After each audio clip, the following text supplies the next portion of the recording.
গোড়াতেই এত গলদ থাকলে পরে কি হবে? হ্যাঁ, না, ব্যাপারটা তো জানাতে হবে।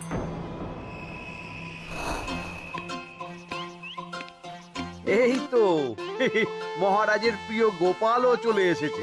তাহলে এবার সভা শুরু করা যাক মহারাজ। সে আপনি যাই বলুন না কেন মন্ত্রী মশাই, আজ আমার আপনার সাথে ঝগড়া করার কোনো ইচ্ছেই নেই। কেন গোপাল, কি হয়েছে তোমার? কি আর বলি মহারাজ, কৃষ্ণনগরের ভবিষ্যৎ দেখে আমি তো ভাষাই হারিয়ে ফেলেছি।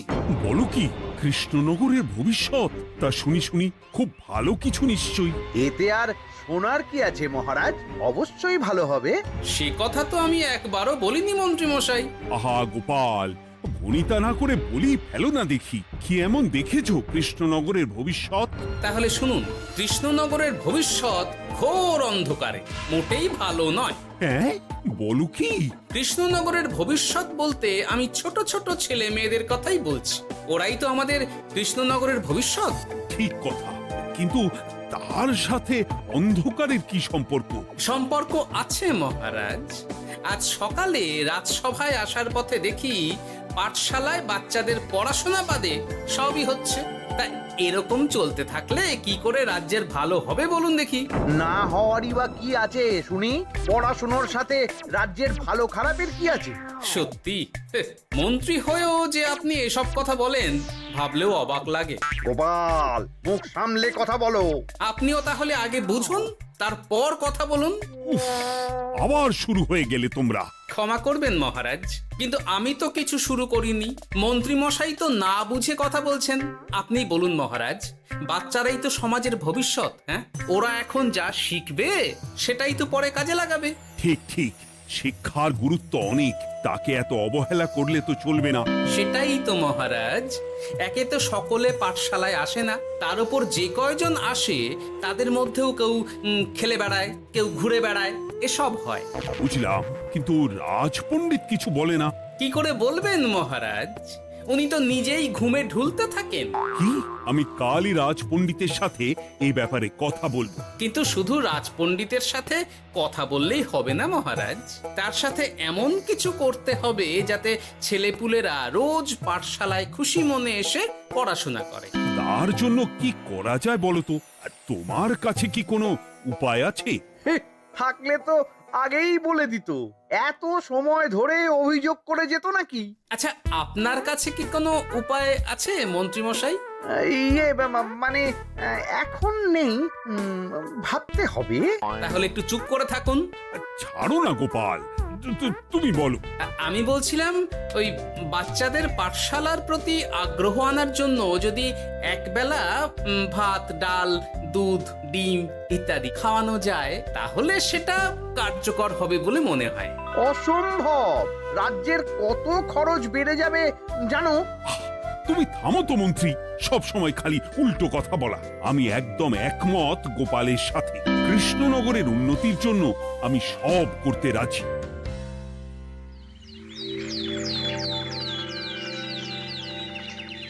তোমার কিছু বলার আছে পণ্ডিত পাঠশালার এই অব্যবস্থার ব্যাপারে? আজ্ঞে মহারাজ, অনেক ভোরে উঠি তো, তাই একটু চোখ লেগে যায় আর কি। উফ, চোখ লাগারও আর সময় পেল না তোমার? পড়ানোর সময়ই চোখটা লাগতে হলো। যাই হোক, যা হওয়ার হয়ে গেছে, আর যেন এমন না হয় সেটা কিন্তু মাথায় রেখো। আজ্ঞে মহারাজ, কথা দিচ্ছি আর কোনোদিন পড়ানোর সময় ঘুমোবো না। বেশ, আর মন্ত্রী, তোমার ওপর একটা দায়িত্ব আছে। বলুন মহারাজ। তুমি পাঠশালাতে পড়াশোনা শুরু করতে পারবে এমন বয়সী সকল বাচ্চাদের মোট সংখ্যাটা জেনে কোনো দোকানদারের কাছে গিয়ে সেই পরিমাণ শস্যপাতি আর ডিমের বায়না দিয়ে আসবে। আর হ্যাঁ, একজন ভালো রান্নার ঠাকুর জোগাড় করো। যথাজ্ঞা। আরে বাস, এ তো দারুণ সুযোগ। এই ফাঁকে আমারও কিছু লক্ষ্মী লাভ হতে পারে। গোপাল, তোমারও একটা দায়িত্ব আছে। হ্যাঁ, বলুন মহারাজ। মন্ত্রী যে দোকানদারের কাছে সব জিনিসপত্র বায়না দেবে সেখান থেকে জিনিসপত্রগুলো নিয়ে তুমি রোজ পাঠশালায় পৌঁছে দেবে, কারণ এসব ব্যাপারে মন্ত্রীর ওপর আমার ভরসা নেই। ঠিক আছে মহারাজ। ও, মহারাজের বেশি বেশি বলে কিনা আমার ওপর ভরসা নেই। সব জোগাড় করব আমি, আর শেষ বাজিটা মারবে গোপাল। আরে না, ভালোই হলো। আমি যদি কিছু করিও তবু দোষ পড়বে গোপালেরই উপর। কি ব্যাপার, মন্ত্রী মশাই কিছু বললো না এটা শুনে? কি ভাবছে এত? ঠিকই বলেছেন মহারাজ, এসব কাজ গোপালই ভালো করতে পারবে। বাবা, ওভাবে কেন বলছো গোপাল? আমিও তো চাই কৃষ্ণনগরের ভালো হোক। বেশ, ভালো হলেই ভালো। শোনো ঠাকুর, তাহলে ওই কথাই রইলো। দেখো যেন কোনো ভুলচুক না হয়। ঠিকঠাক কাজ করলে ভালো বকশিস পাবে। কেমন? হ্যাঁ হুকুম, কোনো ভুল হবে না। পাথর ভেঙে এক বস্তা কাঁকর আমি তৈরি করেই এনেছি, আর অর্ধেক দুধে অর্ধেক জল মেশানো আর ডিম সরানো, এই তো সব হয়ে যাবে। হ্যাঁ, তবে দেখো গোপাল যেন এর টের না পায়। না না হুকুম, তু গোপাল কেন, কাক পক্ষীও টের পাবে না।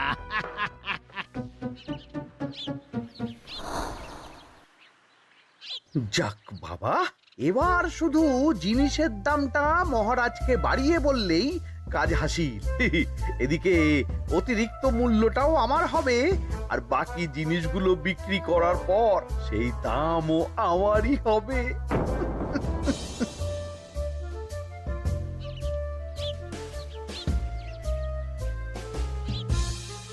কই রে, কোথায় যাচ্ছিস সব তোরা? কাল থেকে অবশ্যই সব পাঠশালায় যাস, কিন্তু বন্ধুদেরও বলিস যেতে। ভাত, ডিম, দুধ আরো কত কি ভালো ভালো সব খাবার দেওয়া হবে রে। তাই ডিমও দেবে? হ্যাঁ রে, মহারাজ এই নতুন নিয়ম করেছেন। আমি নিজে গিয়ে জিনিসপত্র দিয়ে আসবো। কে মজা, আমি তো তাহলে রাত যাব পাঠশালা। আমিও যাব। বেশ দারুণ ব্যাপার হলো তো, এবার তো রোজ পাঠশালা যেতেই হবে। আচ্ছা বেশ, এবার চলি তাহলে।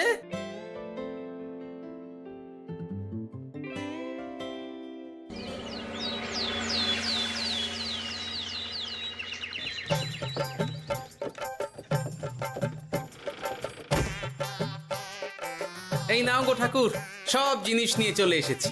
একবার মিলিয়ে নাও দেখি। ঠিক আছে গোপাল দাদা, এখনই সব দেখে নিচ্ছি।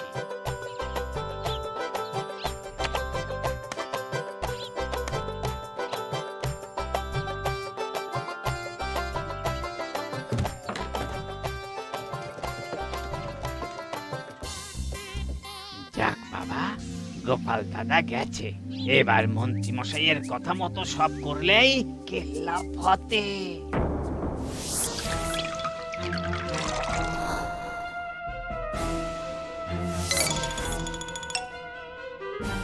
কই গো ঠাকুর?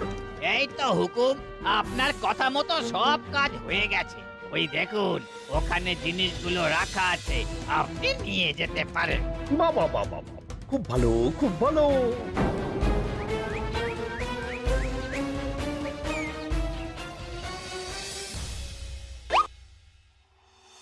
ও কি, অর্ধেক ডিম দিলে যে, বাকিটা কোথায়? কিসের বাকি?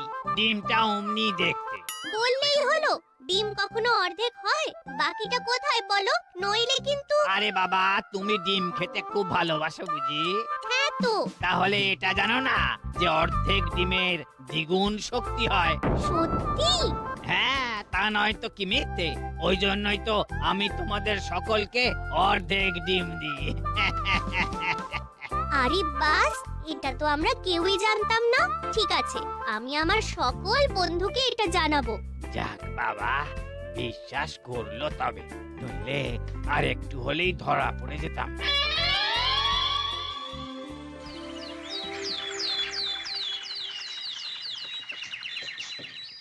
আরে, রান্নার ঠাকুর কারোর সাথে কথা বলছে মনে হচ্ছে।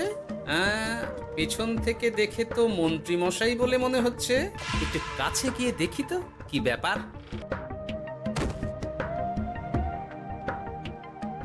আরে গোপাল দাদা যে, তোমার কথাই ভাবছিলাম, আর দেখো তুমি চলে এলে। হুম, তুমি কি নিশ্চিত যে তুমি আমার কথাই ভাবছিলে? আমি তো তোমাকে কারোর একজনের সাথে কথা বলতে দেখলাম। আবার মন্ত্রী মশাইকে দেখে ফেলেনি তো? কথাটা আপনি ফাঁস হয়ে যাওয়ার আগে আমাকে কথা ঘোরাতে হবে। কি গো বলো, এত কি ভাবছো? হ্যাঁ, ইয়ে, না না, এতে ভাবার আর কি আছে? কেউ না, কেউ না, কারোর সাথে কথা বলিনি। আমি তো একাই ছিলাম। তুমি বোধহয় ভুল দেখেছো। হ্যাঁ, ভুলই হবে। কি ব্যাপার, ঠাকুর এভাবে বলছে কেন? তাহলে কি সত্যি ভুল দেখলাম নাকি অন্য কোনো ব্যাপার আছে? না, পরে দেখতে হচ্ছে। ঠিক আছে, এই আমি যাই গো। হ্যাঁ, অনেক কাজ আছে। হুম, না না না, ঠাকুর যতই বলুক না কেন, কেউ ছিল না সেখানে, তবু মনটা কেমন যেন খটকা লাগছে। যাই হোক, মনে হওয়া নিয়ে তো আর কিছু করা যাবে না। এখন যাই কাজে। তা মন্ত্রী, পাঠশালায় রোজ ভালো মানের আনাজপাতি যাচ্ছে তো? আগে হ্যাঁ মহারাজ, আমি তো ভালো মানেরই সব চাল ডালের বায়না দিয়েছি। কথা মতো তো সেগুলোই পাঠানোর কথা। তবে বাকিটা গোপাল জানে। মানে গোপাল জানে মানে ঠিক কি বলতে চাইছেন আপনি মন্ত্রী মশাই? না মানে জিনিসগুলো সব নিয়ে তো তুমিই যাও, তাই আর কি। সেটাও করতে হচ্ছে, কারণ মহারাজ আপনার উপর ভরসা করতে পারেন না। আহ গোপাল, ঠিক আছে, আমি বুঝতে পেরেছি। মন্ত্রী, সপ্তাহে সপ্তাহে জিনিসের দাম মিটিয়ে দিচ্ছ তো? হ্যাঁ হ্যাঁ, আগের সপ্তাহের দাম মিটিয়ে দিয়েছি, কিন্তু পরেরটা বাকি। আর মহারাজ বলছিলাম কি, পরের মাস থেকে জিনিসের দাম একটু বাড়তে পারে। কি হলো, মন্ত্রী মশাইয়ের এই ব্যাপারটা কেমন যেন লাগলো না, চোখে চোখে রাখতেই হবে।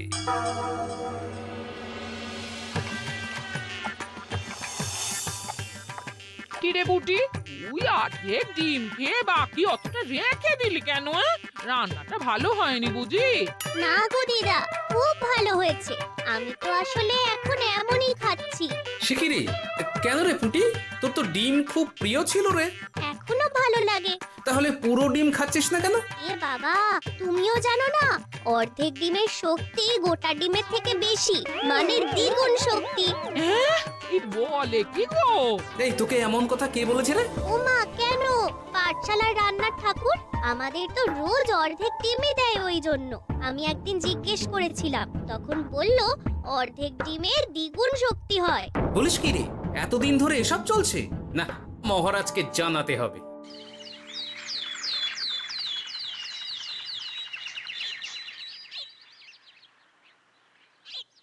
আরে গোপাল এত সকাল সকাল রাজবাড়ির দিকে যাচ্ছে কেন? গিয়ে আড়াল থেকে দেখি তো।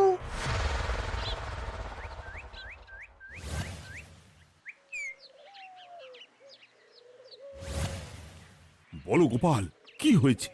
হঠাৎ কেন এভাবে একা দেখা করার কথা বললি? আসলে মহারাজ, আমি চাই না এই ব্যাপারটা মন্ত্রী মশাই জানুক, তাই একান্তে আপনার সাথে কথা বলতে চাই। কেন, কি হয়েছে সব খুলে বলো। তাহলে শুনুন মহারাজ।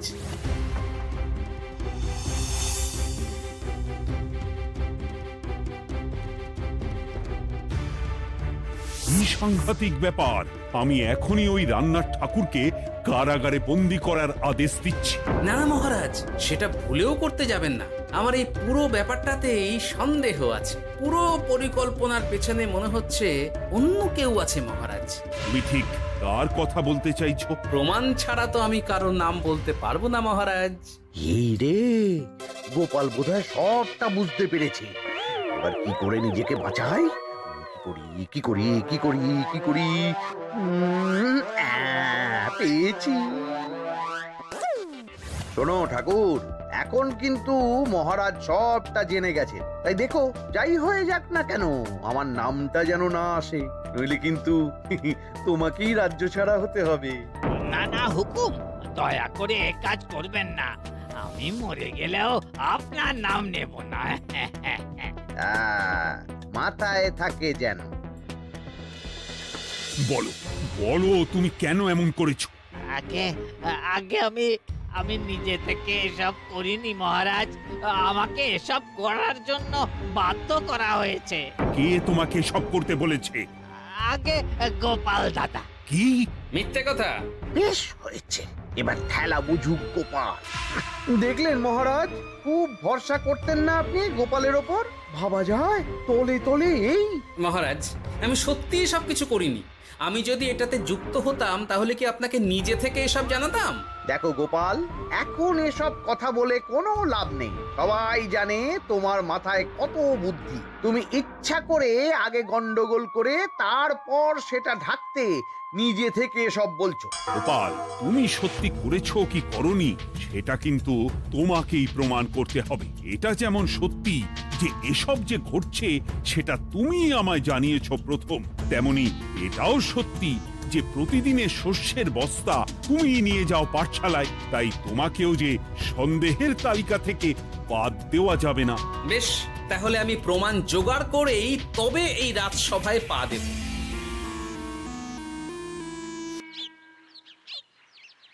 আজকের পরে আমি আরো নিশ্চিত যে এসবের পিছনে মন্ত্রীমশাই যুক্ত আছে। এবার শুধু ওনাকে হাতে নাতে ধরার ব্যবস্থা করতে হবে। ও কি দাদু, তুমি এই সময় বাড়ি ফিরছো? হ্যাঁ রে, তোর দাদুকে আর চোরের অপবাদ দিয়েছে, তাই প্রমাণ জোগাড় না করে আমি রাজসভায় যাব না। কি বললি? তোমাকে কে চোরের অপবাদ দিয়েছে? কে আবার? ওই মন্ত্রী। কিন্তু আমার সন্দেহ হচ্ছে যে আসল চোর ওই মন্ত্রী। বাস, তাহলে আর চিন্তা কি? আমরা আছি তো, মন্ত্রীর ওপর নজর রেখে তোমাকে সব খবর দিয়ে যাব। হ্যাঁ দাদু, আমারও অনেক রাগ হয়েছে। এতদিন মিথ্যে বলে আমাদের অর্ধেক ডিম খাইয়েছে। আমি এটা কিছুতেই মানতে পারছি না। এবার সত্যিটা সবার সামনে আসবেই।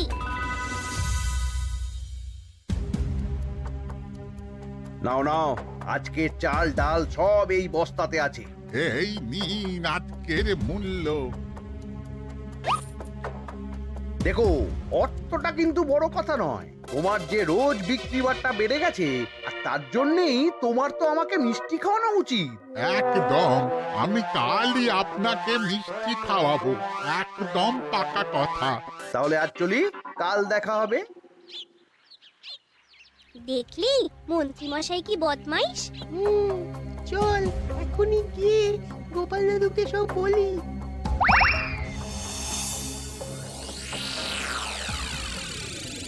তাহলে এটাই হলো আসল ব্যাপার।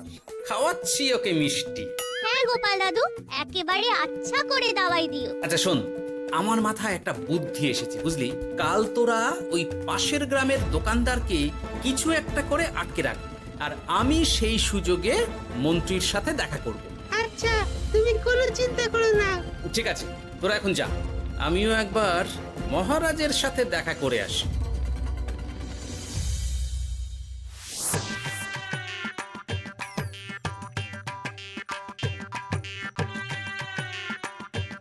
আসতে পারি মহারাজ? আরে গোপাল জি, এসো এসো। মহারাজ, কথা মতো আমি প্রমাণ জোগাড় করে ফেলেছি, কিন্তু সেটা দেখার জন্য আপনাকে কাল আমার সাথে একটা জায়গায় যেতে হবে। বেশ, আমি যাবো।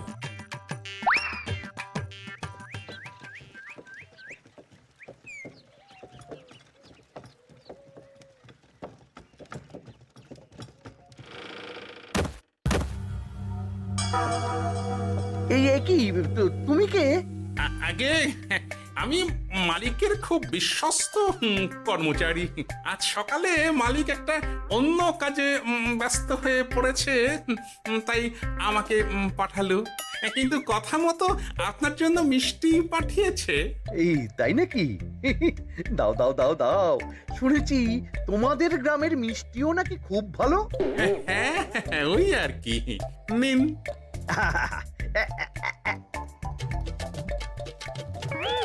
এই, ওরে বাবারে, ওরে বাবারে, মরে গেলাম রে, বাঁচাও। কেমন চলে গেল, লাগছে চলে গেল। মন্ত্রী মশাই? গোপাল, তুমি? তোমায় আমি ছাড়বো না। এই যে গোপাল দাদু, আসল দোকানদার।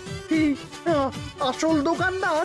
এই রে, এবার কি হবে? এই, তোমার কি আর কিছু বলার আছে মন্ত্রী? তোমার সব কর্মকাণ্ড আমাদের কাছে ফাঁস হয়ে গেছে। তোমার সাহস কি করে হয় কৃষ্ণনগরের ভবিষ্যতের সাথে এমন করার? ক্ষমা করে দিন মহারাজ, আর হবে না, ক্ষমা করে দিন। না না না না, শাস্তি তো তোমাকে পেতেই হবে। সেপাই, আজ থেকে মন্ত্রীকে রোজ সকালে 100 বার বেতের বাড়ি ও অর্ধেক খাবার দেওয়া হবে। অর্ধেক খাবার? কেন জানেন না? অর্ধেক খেলে দ্বিগুণ শক্তি বাড়ে। ওরে বাবা গো, আমার আমার আমার মাথা ঘুরছে।